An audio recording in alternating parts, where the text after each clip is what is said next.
বড় রাজনৈতিক দলের প্রভাবে আইনি ভিত্তি ছাড়াই জুলাই সনদ ঘোষণা করেছে সরকার। তবে আইনি ভিত্তি ছাড়া কারো চাপে এনসিপি এতে স্বাক্ষর করবে না।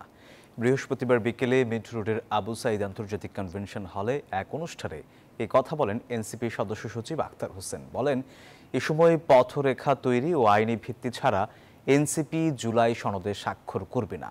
90-এর মতো প্রতারণার শিকার হতে চায় না তরুণরা। অনুষ্ঠানে এনসিপির ছাত্র সংগঠন গণতান্ত্রিক ছাত্র সংসদের নতুন নাম জাতীয় ছাত্র শক্তি ঘোষণা করা হয়। আমাদের সামনে কিছু সামগ্রিক দায়িত্ব সংকটকালীন সময়ে আমরা জুলাই যেভাবে সামনে এসে নেতৃত্ব দিয়েছিলাম, জুলাই সনদ সেটা বাস্তবায়নের পথরেখা পরিষ্কার না হয়ে সেখানে স্বাক্ষর করা শুধুমাত্র একটা আনুষ্ঠানিকতা। সেই আনুষ্ঠানিকতার অনুষ্ঠান তো আমরা অংশগ্রহণ করি নাই।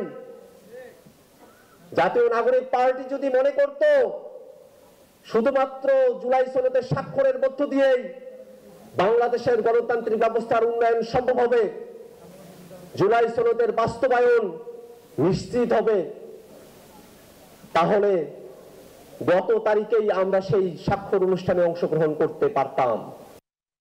বান্ডেল থাকলে প্রতি সেনমানিতে টাকা বাঁচবে। বিকাশ সেনমানি বান্ডেল কিনে জিতুন প্রতি লেনদেনে।